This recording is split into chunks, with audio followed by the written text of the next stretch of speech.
Hi guys, my name is Chris and you're watching Wrestling Today, so let's start with but first I want to say Happy New Year to people around the world and I hope you guys have a wonderful 2024.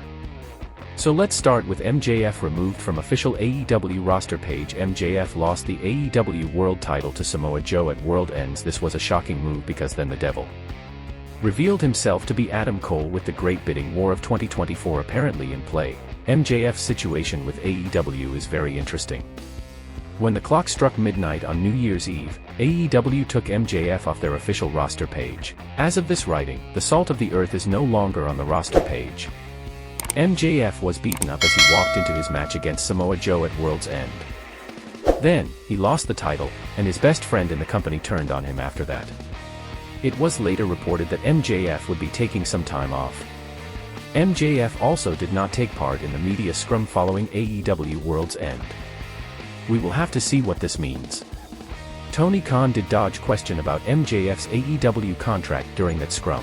It should be noted that many people within AEW and WWE believe that MJF actually signed a new contract with the company when he returned before AEW All Out 2022. Now, this new development is very interesting.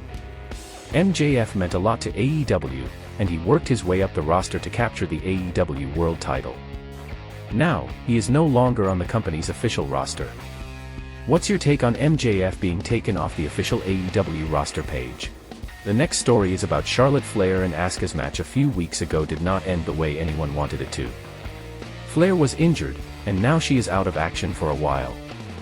Following the match, concerns arose among both fans and WWE talent. Rumors started churning that Charlotte Flair might have suffered an injury during the encounter. Flair was seen holding her knee. During the 12/15 episode of WWE SmackDown, it was revealed that Charlotte Flair will be out of action for 9 months. That will be a huge blow for the women's division. It will also cost Flair a WrestleMania and possibly a SummerSlam. PW Insider reports that Charlotte Flair is set to go under the knife between January 3rd and January 5th. This won't be a 2-day surgery, but it was unclear of the exact date. It is also assumed that her surgery will go down in Birmingham, Alabama. WWE superstars go to Birmingham, Alabama for surgery for a reason. In choosing Birmingham, Alabama, and specifically Dr. James Andrews Center, WWE superstars have access to a medical team experienced in addressing the unique challenges and demands of their physically demanding profession. Charlotte Flair just inked new contract extension. That deal is worth a ton of money, but she won't be on the active roster right away. That being said, WWE has years left with the Queen. We will have to see what happens next, but Charlotte Flair will probably be out of action for a while. We can only hope that she is able to use this time to focus on what she wants to do when that comeback date rolls around.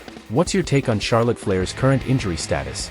Next story is about Mercedes Moné has ascended to prominence as an exceptional female wrestler, attaining star status in Japan through success in NJPW and Stardom.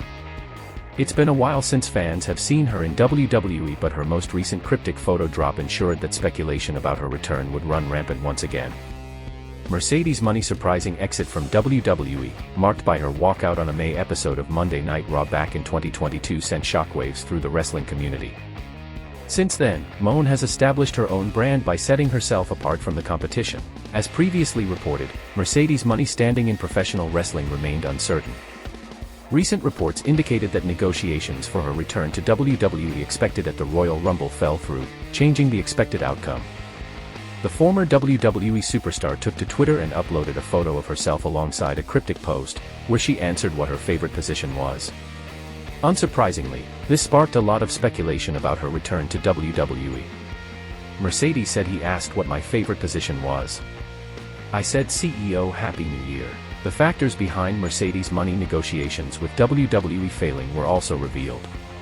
Moné AEW debut isn't dead idea either. It remains to be seen what the future holds for Mercedes Moné, as 2024 looks to be a big year for her. What do you think of this story concerning Mercedes Moné? Where do you think she will end up next? The final story is about WWE has big show planned for their January 1st episode, as they kick things into high gear. Things were incredibly exciting as a former world champion's return was promoted, but The Rock showed up to blow the roof off the building. Triple H confirmed that a former WWE champion would be returning during the Day 1 episode of WWE Raw. That all came to a head during the beginning of the second hour of the show, just as we heard it would. Jinder Mahal's music sounded out, and fans didn't really appreciate it. Then Jinder Mahal took to the ring, where he cut a promo about how disgusting the United States are, and how the country has never been so divided. Ignorance, misinformation, and social media influencers were his target. Mahal mocked USA chants, and called the once former superpower of the United States a joke. This was certainly a way to get some heat from fans. They were very clear to hype the return of a former WWE champion. That left a lot of fans speculating to wonder who would be making their way to the ring, and to what extent. Little did they know that they would get a new anti-American Jinder Mahal gimmick. Then The Rock came out to pop the crowd in a huge way. He made his way to the ring, and posed for the crowd. There was some speculation that he would be back for the show, but it wasn't 100% confirmed prior to the broadcast. The Rock said that Jinder Mahal is no Iron Sheik, and then he did an impression of Sheik where he called him a son of a bastard. Mahal tried to tell The Rock that he would be disgusted in himself to represent America, and then The Rock said he is damn proud to be the people's champion, and The Rock is damn proud to be an American. Then The Rock told Mahal that nobody likes him and nobody thinks he's funny. If he was one of his movies, he'd be Baywatch. To be fair, Baywatch was a critical and financial disappointment, but Mahal said he never saw it. Then The Rock said it doesn't matter if he hasn't seen it. The Rock got Day One douchebag chants going with the crowd after he declared that was the modern-day Maharaja's new nickname. That was followed by The Rock singing a rendition of the Star-Spangled Banner where he said that Jinder Mahal's balls aren't there. Mahal tried to jump The Rock, but then Dwayne Johnson fired back with some fists, his signature spine buster, and then a people's elbow. Then he asked the San Diego fans if he should sit at the head of the table when he goes out to eat tonight.